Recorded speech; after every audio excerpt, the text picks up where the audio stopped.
Shalom saudara, tema hari ini sedikit beda dengan warta kemarin, tapi tidak jadi masalah, isinya tetap sama, cuma temanya kurang begitu cocok dengan isinya. Maka hari ini udah ada ganti tema dengan yang baru, yaitu beribadahlah dalam roh dan kebenaran.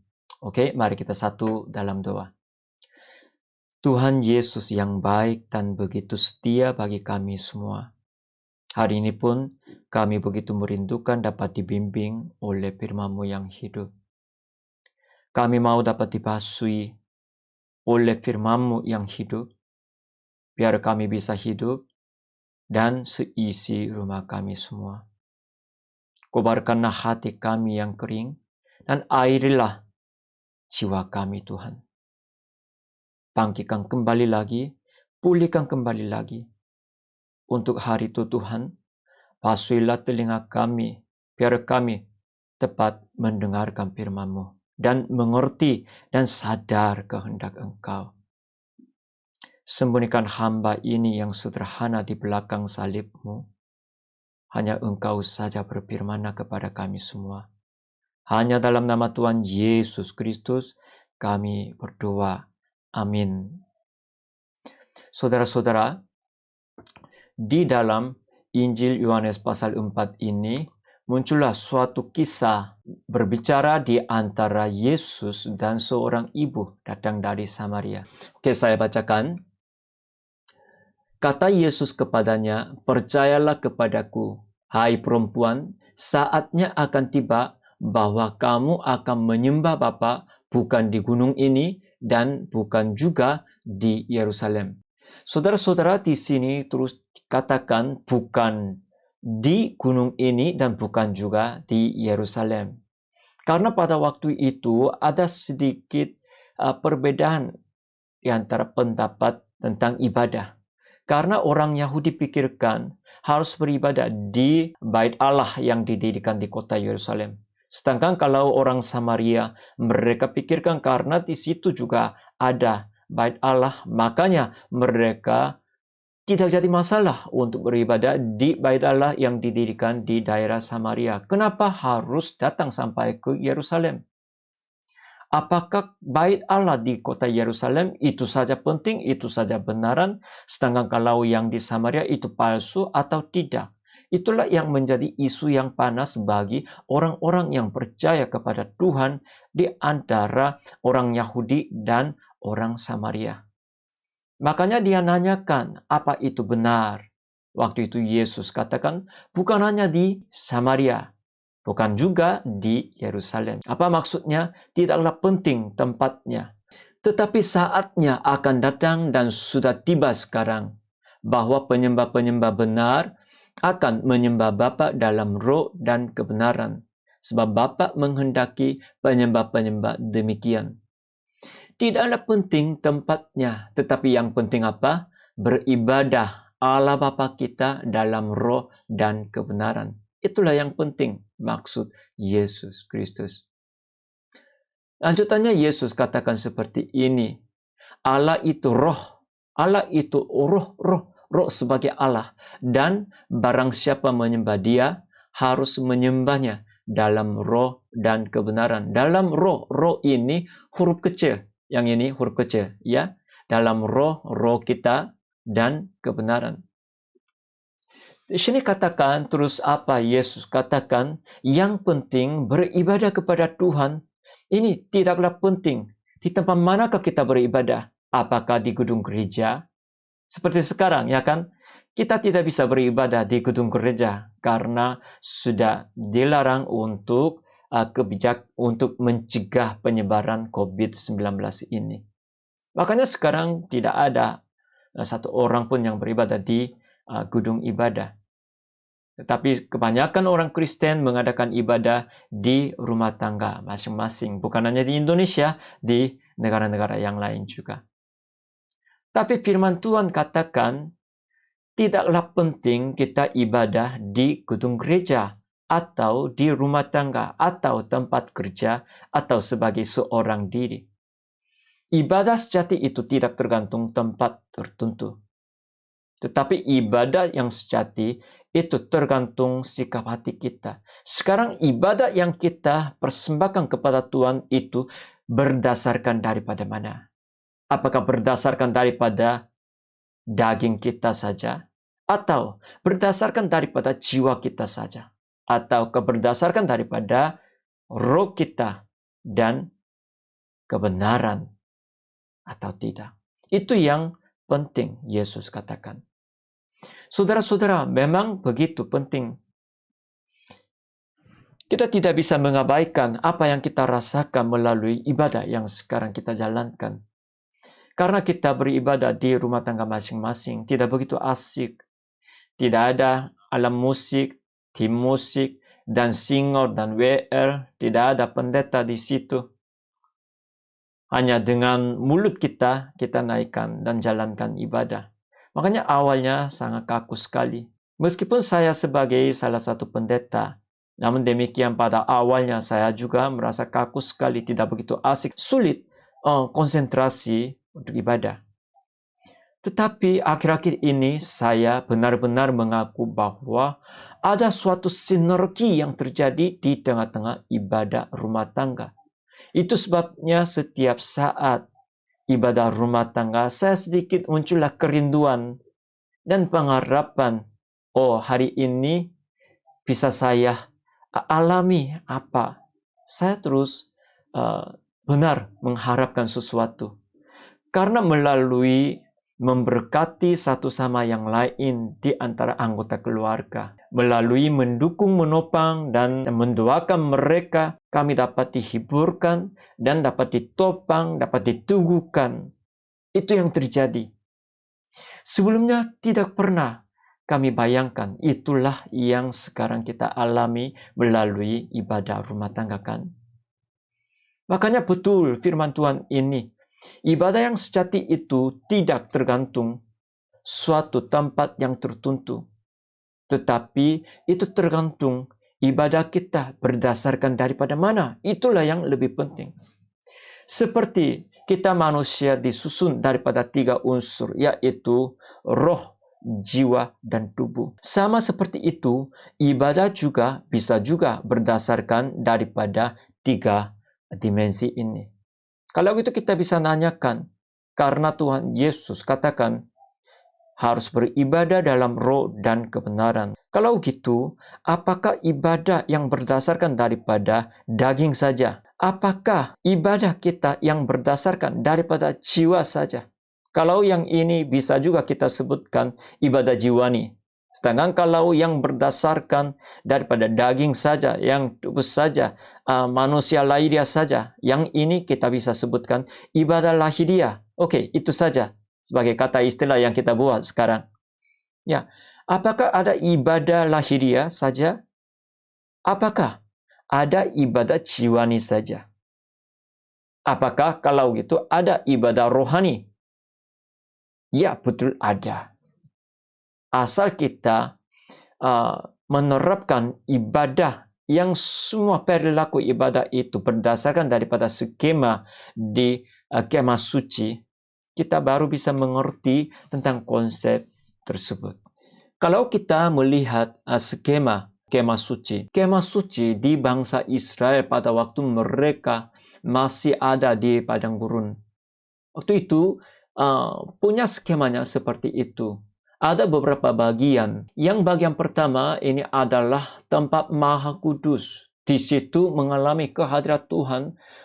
Tidak sembarangan orang yang masuk. Di situ hanya satu orang saja memasuki di situ, yaitu imam besar. Taruhlah yang tabut.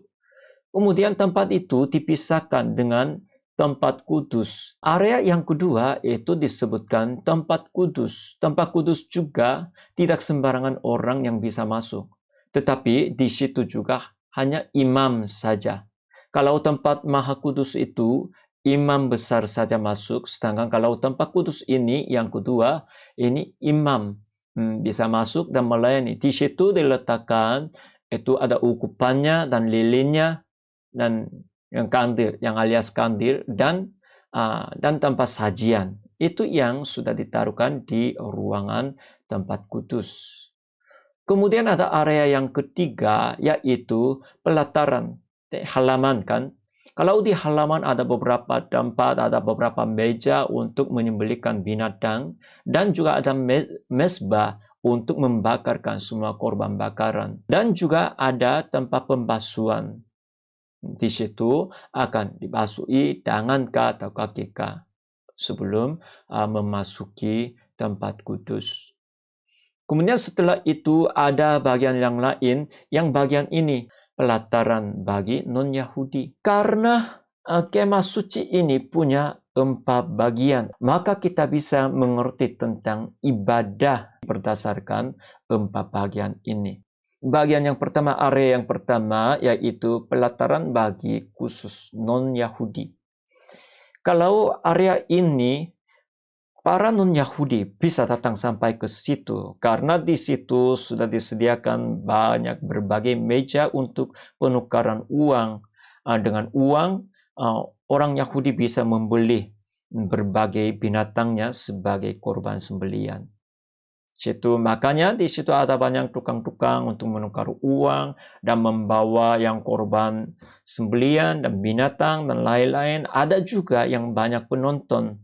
Mereka pengen lihat dan mau simak, mau saksikan orang Yahudi mereka melayani Tuhan dan percaya kepada Tuhan dengan caranya apa. Mereka nonton aja sebagai seorang penonton. Saudara-saudara, sekarang pun di antara orang Kristen, ada orang yang punya identitas di bagian area yang keempat ini. Sejak kecil mereka pernah datang ke gereja, atau mereka punya identitasnya orang Kristen, tetapi identitas sebagai seorang penonton saja. Mereka memang orang Kristen, tapi bukan gara-gara pengakuan iman mereka. Tetapi ini oleh karena pengakuan daripada orang tuanya sendiri. Karena orang tua orang Kristen, makanya secara otomatis mereka dilahirlah sebagai orang Kristen juga, yaitu alias Kristen KTP. Tetapi mereka sama sekali tidak bisa mengerti tentang anugerah Tuhan, ataukah dengan cara apakah, dengan darah siapa mereka dapat diampuni. Mereka tidak begitu tahu. Dan tidak peduli juga, khususnya tidak peduli tentang lahir kembali. Mereka tidak ada pedulian. Maka mereka pikirkan semua agama itu sama aja. Tidak ada beda antara agama Kristen dan agama yang lain. Semuanya sama. Yang menujunya apa? Kita harus hidup dengan baik-baik saja, rukun dengan orang yang lain. Inilah orang yang setipe yang tinggal di area yang keempat. Dan kalau sudah melewati pelataran bagi non-Yahudi, kemudian masuklah melalui gerbang pintu, kemudian mereka baru menikmati area yang kedua, yang itu pelataran bagi orang Yahudi, orang Israel. Di pelataran di situ, apa yang ada? Di situ ada banyak meja untuk sembelihkan binatang, dan juga ada mezbahnya untuk membakarkan korban sembelian dan korban bakaran dan lain-lain. Kemudian di situ ada yang tempat pembasuhan. Di area pelataran ini akan dilakukan semua perilaku agamawi. Di area pelataran ini pentingnya apa? Perilaku agamawi. Saudara-saudara, ada orang Kristen yang setipe seperti ini. Mereka yang beribadah di area pelataran saja, kemudian pulang. Mereka semua perilaku, semua ibadah mereka hanya fokus kepada perilaku agamawi. Benar-benar mereka memfokuskan ke situ. Sebenarnya di pelataran itu terjadilah yang pengampunan melalui sembelian. Ya kan? Kemudian di situ terjadilah diumumkan berkat Tuhan bagi seorang penyembah di situ. Maka mereka hanya berolehlah, hanya pengen mau dapat diberkati, hanya mau dapat diyakinkan tentang pengampunan dosa mereka. Tujuannya hanya di situ mentok, kemudian pulang. Mereka benar percaya orang Kristen yang berdiri dan yang beribadah di area di pelataran, mereka benar-benar percaya melalui ibadah ini, melalui imam mereka bisa dapat diberkati, dan hati mereka juga bisa menikmati penuh damai sejahtera daripada Tuhan. Mereka benar percaya. Mereka begitu semangat sekali untuk ibadahkah, untuk melayani Tuhan sebagai singor atau WR atau sebagai kolektan. Dan apakah mereka mempersembahkan persepuluhan atau dan lain-lain, mereka begitu asik. Kenapa? Karena tujuan imam mereka semua perilaku agamawi. Maka mereka harus asik dan harus semangat dan rajin menunaikan semua unsurnya. Tapi sayangnya bagi orang yang beribadah di pelataran, tidak ada perubahan, sama sekali tidak ada perubahan pola pikir mereka dan gaya hidup mereka. Meskipun mereka begitu banyak kali mendengarkan firman Tuhan, tapi mereka tidak peduli dan tidak ada perubahan. Kenapa? Karena bagi mereka yang penting, mereka melakukan segala hal yang diminta dan disuruh daripada agama yang tertentu. Kalau dari agama Kristen, dari agama kita, dari kepercayaan kita, memintalah yang ini, yang itu, harus mempersembahkan persepuluhan atau beribadah setiap hari Minggu, tidak boleh bolong-bolong atau dan lain-lain, mereka hanya menuju ke situ saja. Maka mereka sangat suka sebutkan nama Yesus dan iman Kristen. Sampai di tengah-tengah saatnya wabah corona ini, mereka suka katakan, karena aku percaya kepada Yesus, aku aman. Darah Yesus, dalam nama Yesus. Ini bukanlah untuk menghina atau mengabaikan imam mereka dan menjelekkan. Tidak, saudara. Saya sekarang mau jelaskan tentang ciri khas imam mereka dan mau jelaskan apa yang terjadi di tengah-tengah ibadah mereka. Alkitab terus katakan ada seorang Kristen yang tipe orang Kristen yang ada perkataan saja, tetapi tidak ada kuasa bagi mereka. Siapa? Ya, orang yang beribadah di area yang kedua ini, di area pelataran. Siapa yang beribadah di area pelataran ini yang menuju ke hal-hal yang agamawi saja? Mereka hanya ada banyak perkataan tetapi tidak ada kuasa. Kuasa apa?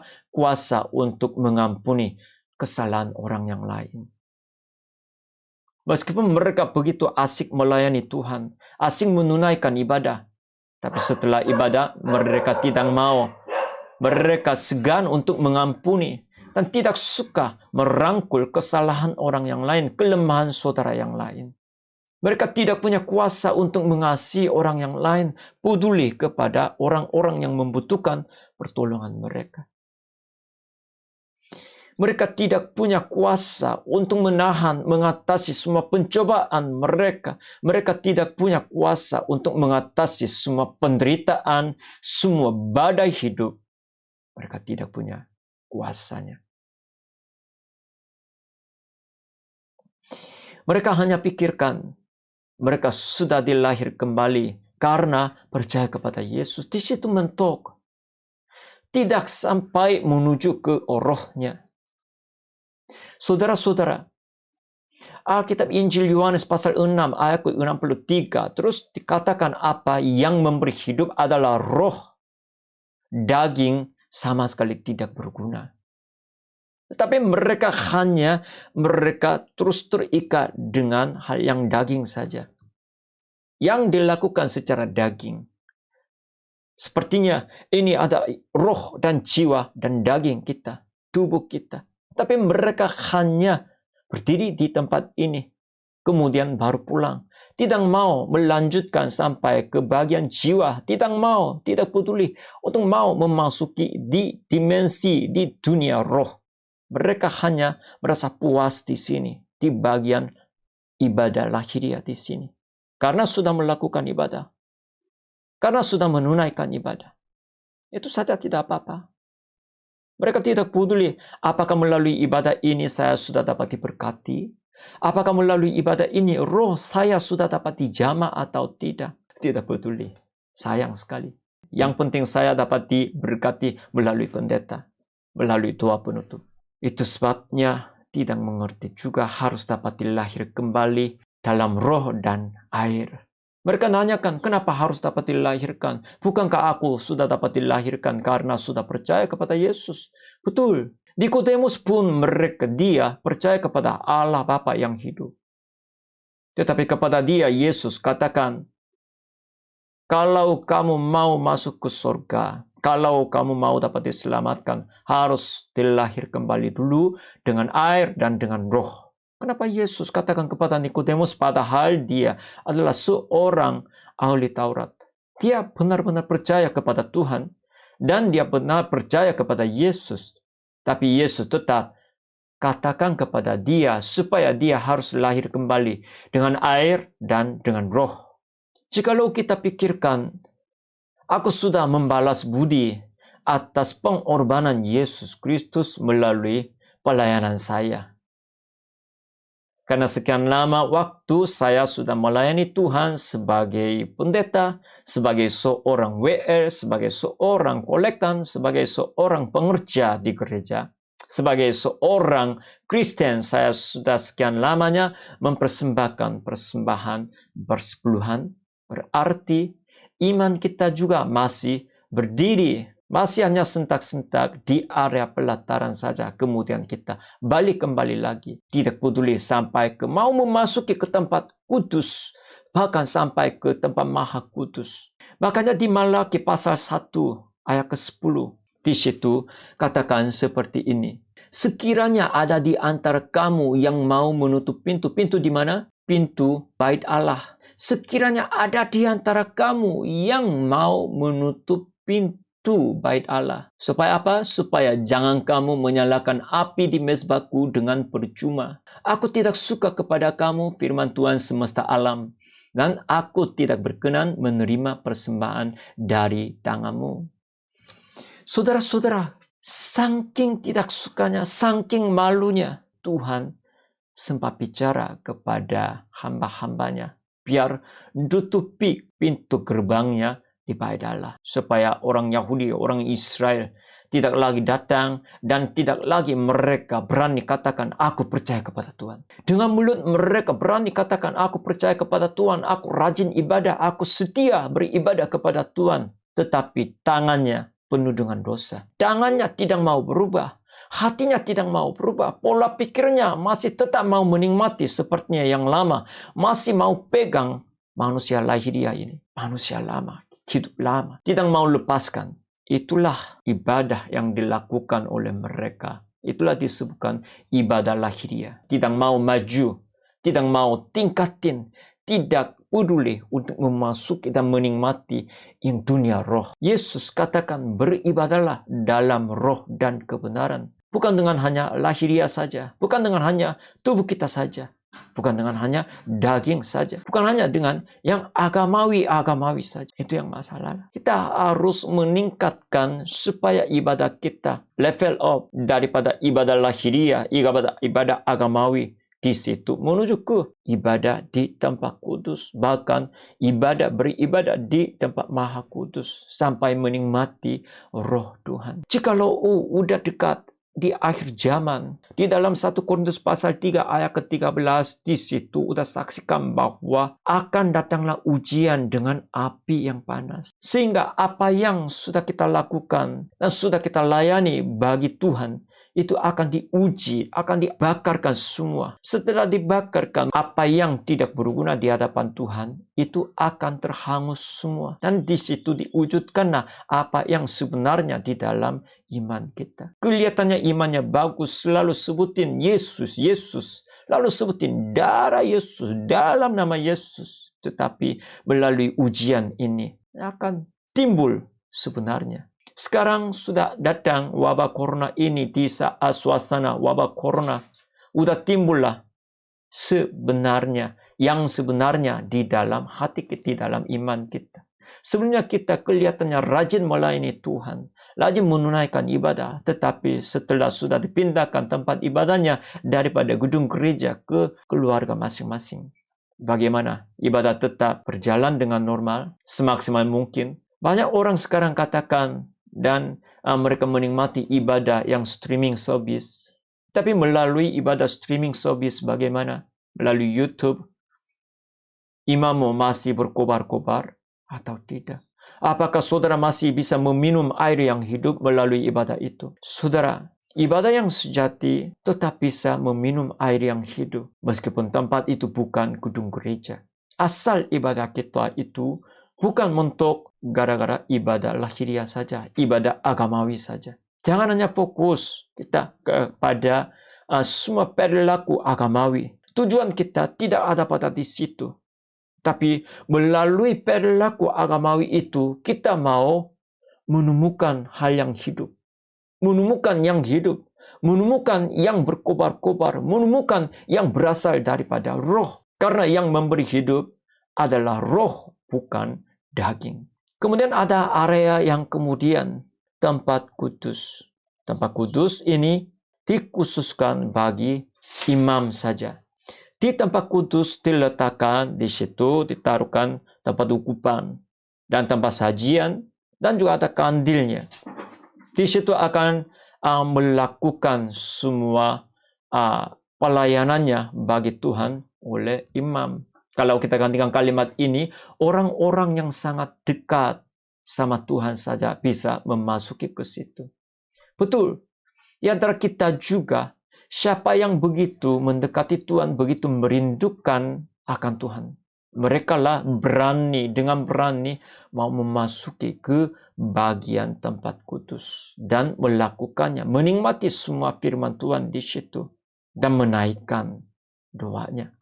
Tapi di situ juga ada kelemahan terjadi karena begitu mereka terlalu hormati Tuhan, terlalu sayang Tuhan, terlalu mengasihi Tuhan, terlalu menjunjung Tuhan, maka mereka kadang-kadang bikin kesalahan, yaitu mengurungi Tuhan di tengah-tengah patokan pikiran mereka. Mengurungi Tuhan, mengurungi kedahsyatan Tuhan, anugerah Tuhan di tengah-tengah doktrin mereka masing-masing. Saudara-saudara, sekarang ada suatu isu yang panas di YouTube. Di antara saudara, pastilah ada beberapa orang yang pernah mendengar isu itu. Ada juga yang masih belum. Inti isu itu apa? Itulah, apakah kita manusia bisa katakan perkataan Yesus katakan atau tidak? Sangat lucu sekali, saudara. Ini sebenarnya, isu ini meskipun sekarang yang diedarkan sudah dipanaskan oleh yang penganut-penganut daripada beberapa orang di antara dua pihak kan. Tapi sebenarnya ini kita harus pikirkan. Bukankah kita percaya kepada Yesus? Kalau kita percaya kepada Yesus, harus dengarlah firman Tuhan di dalam Yohanes pasal 14 ayat ke-12. Di situ dikatakan apa? Yesus katakan kepada kita, "Aku berkata kepadamu, sesungguhnya barang siapa percaya kepadaku, ia akan melakukan juga pekerjaan-pekerjaan yang aku lakukan. Bahkan pekerjaan-pekerjaan yang lebih besar daripada itu, sebab aku pergi kepada Bapa." Saudara-saudara, sebenarnya kenapa hal ini menjadi masalah? Sebenarnya ini enggak usah jadi masalah. Kenapa? Karena kita sudah mendengar firman Tuhan daripada Yesus. Ini keinginan Yesus apa? Kerinduan Yesus terhadap kita itu semacam apa? Kita bisa melakukan apa yang sudah dilakukan oleh Yesus. Bahkan yang lebih besar kita bisa lakukan juga. Sebenarnya semua isi firman Tuhan ini diberikan kepada kita. Bukan hanya kita hanya mendengarkan saja. Bukan hanya kita membacakan saja, melihat saja. Hanya menonton saja sebagai seorang penonton. Dan sepertinya kita sekarang melihat sebuah buku di tengah-tengah museum. Bukan. Bukan untuk itu Tuhan memberikan semua firman Tuhan kepada kita. Kenapa Tuhan wariskan kitab suci kepada kita? Supaya bagi yang percaya kepada firman Tuhan ini bisa menikmati semua janji Tuhan yang tertulis di dalam firman Tuhan ini.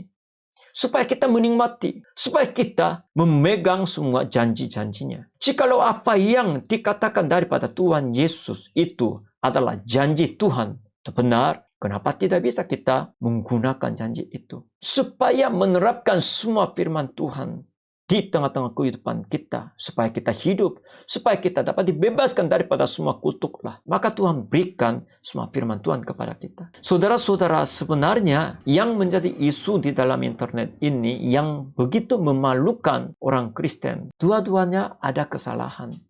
Tapi coba kita lihat isu ini, masalahnya apa? Ini bukan soal kebenaran atau tidak benar, tetapi isu ini timbullah yang berdasarkan daripada perbedaan pendapat gara-gara doktrin mereka masing-masing. Sudah sekian lama ada perselisihan antara doktrin berbagai alirannya, aliran Pentakosta dan doktrin daripada aliran Protestan. Apakah itu doktrin? Doktrin itu adalah kebenaran? Apakah doktrin itu adalah firman Tuhan? Apakah doktrin itukah memberi hidup kepada kita? Apakah doktrin itu kan menjaminkan masa depan kita? Saudara, kita harus pikir dengan baik-baik. Yang memberi hidup kepada kita itu apa? Itu roh. Yang memberi hidup yang kekal kepada kita itu apa? Itu firman Tuhan. Itu roh Tuhan. Itu janji Tuhan. Bukan doktrin. Doktrin memang sangat berfungsi yang penting sekali untuk kita menjalankan iman Kristen ini. Namun demikian, saudara jangan lupa, dogmakah atau doktrinkah yang dibuat daripada denominasi masing-masing, bukanlah firman Tuhan, bukanlah yang memberi hidup yang kekal kepada kita. Mereka hanya memagari iman kita, biar iman kita tidak tersesat, biar iman kita dapat dilindungi daripada pandangan-pandangan yang tidak benar. Saudara-saudara, meskipun kita mengasihi kepada Tuhan, oke, kita memberi tepuk tangan bagi mereka karena mereka begitu mengasihi Tuhan, menghormati Tuhan. Tapi itu tidak boleh jadi alasan untuk kita anggap aja aku sudah memiliki Yesus. Gereja saya saja memiliki Yesus. Denominasi saya saja memiliki Yesus. Aliran saya saja memiliki kitab suci ini. Jangan. Kita stop, harus stop. Itu semuanya daripada jiwa kita saja. Makanya, siapa yang mengadakan ibadah yang berdasarkan daripada area situ, itu kita sebutkan ibadah jiwani. Bukan ibadah rohani, bukan ibadah yang hidup, tetapi masih ibadah jiwani. Meskipun levelnya lebih tinggi, lebih maju daripada ibadah lahiriah. Karena mereka masih mencari sesuatu yang hidup, tetapi mentoklah daripada pikiran mereka. Mentoklah daripada dogma mereka. Siapakah yang bisa berani bicarakan, aku sendiri yang memiliki Yesus, aku sendiri yang memiliki iman yang hidup, sedangkan kamu salah. Yesus yang kamu miliki, iman Kristen yang kamu miliki itu salah. Dogma yang doktrin yang kamu miliki itu salah. Siapakah yang berani bisa katakan seperti itu? Cobalah kita mendengar firman Allah terhadap teman-temannya Ayub. Di Ayub pasal 38 ayat kedua dikatakan seperti ini. Siapakah dia yang menggelapkan keputusan dengan perkataan-perkataan yang tidak berpengetahuan? Kalau kita gantikan kalimat ini apa? Siapakah yang berani bicarakan dengan perkataan-perkataan yang bodoh sekali? Sedangkan kamu sama sekali tidak tahu siapakah aku. Sedangkan kamu sama sekali benar-benar bodoh akan keadaan Tuhan. Tentang kebenarankah, tentang dunia inikah, tentang dunia roh, tentang kebenaran.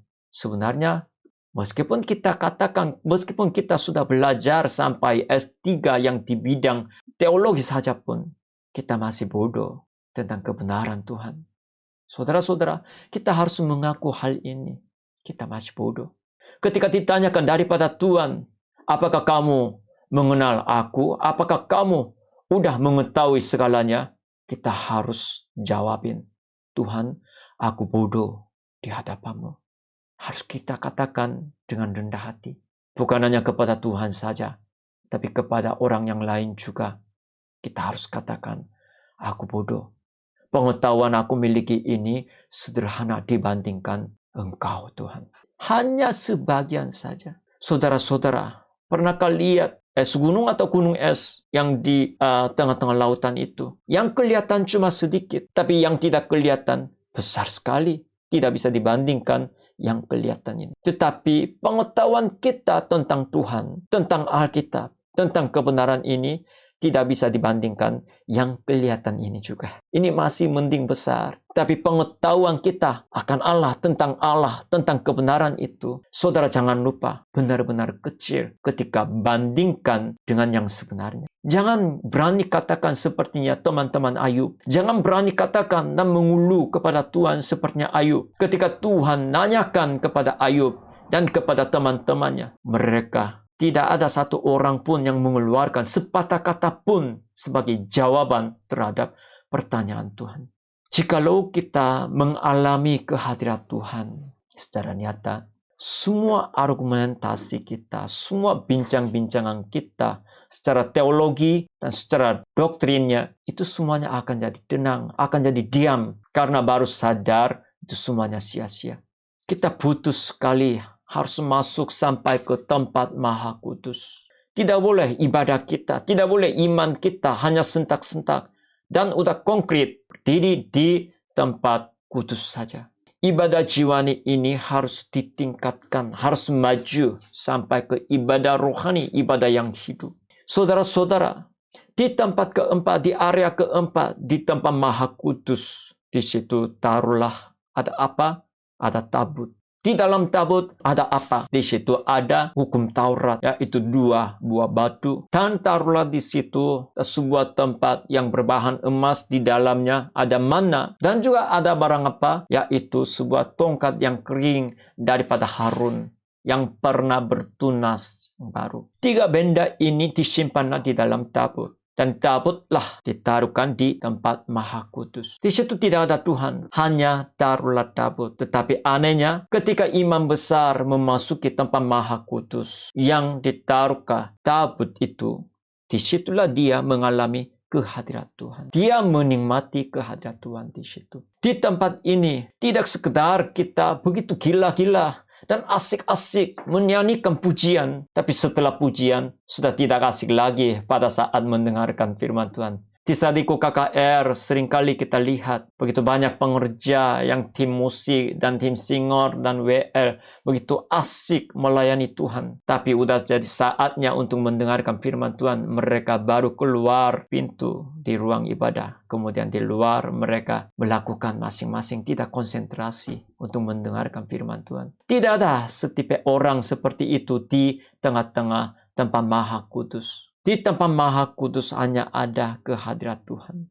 Melalui sebuah tongkat yang kering, tongkatnya Harun yang pernah bertunas yang baru daripada tongkat yang sudah lama jadi kering. Di situ kita baru mengaku sambil kita lihat tongkat itu. Kita mengaku Tuhan yang hidup. Tuhanlah, ini kedaulatan Tuhan terhadap hidup dan mati. Kita bisa mengakui Tuhanku adalah penguasa yang tunggal, benar-benar penguasa yang tunggal terhadap kematian saya maupun kehidupan saya. Melalui 2 buah batu yang tertulis hukum Taurat itu, kita mengakui apa? Di situ kita merespon terhadap firman Tuhan. Saudara-saudara, spiritualitas yang hidup bagi iman Kristen ini bukanlah yang harus sepanjang hari harus berdoa kepada Tuhan. Kelihatannya yang sangat sehat, sangat kuat imannya. Di manakah kita lihat seorang Kristen, dia tidak betah hidup di tengah-tengah dunia, maka dia langsung masuk ke gunung dan bukit doa, kemudian seumur hidup dia naruhlah hidup dia di tengah-tengah tempat doa saja.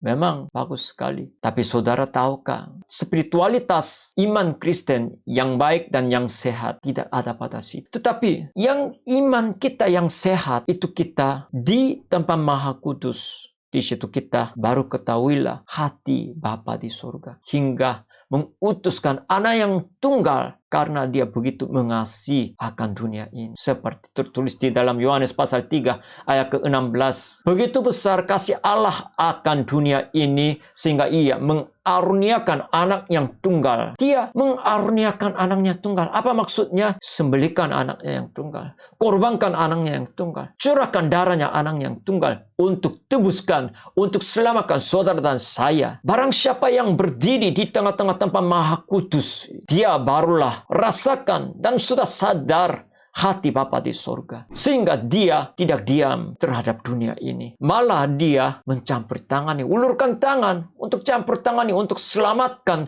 untuk mengabarkan kasih Allah kepada orang-orang dunia ini. Karena dia sudah mengalami, sudah menyaksikan kasih Bapa akan dunia ini, maka dia mulailah bergumul dan mencari solusi apakah mendatangkan kerajaan Allah. Dan dia berani menunaikan semua tugas dia yang diberikan hari itu. Seolah-olah dia sekarang melayani Tuhan. Kalau tugas dia buat hari itu, hari ini harus menyajikan makanan bagi keluarga sebagai seorang mama, sebagai seorang ibu. Siapa yang sudah mengalami kehadirat Tuhan, dia berani dan mau menyajikan, siapkan semua hidangannya. Seolah-olah dia sekarang mau hidangkan bagi Tuhan. Dia hidangkan makanan, siapkan makanan untuk keluarga. Seolah-olah dia siapkan makanan khusus untuk Tuhan. Saudara-saudara, kerja juga sama. Siapa yang sudah mengalami kehadirat Tuhan, siapa yang beribadah di tempat Maha Kudus, dia bekerja di luar di tempat kerja pun untuk mencukupi semua kebutuhan keluarga. Ini bukan main.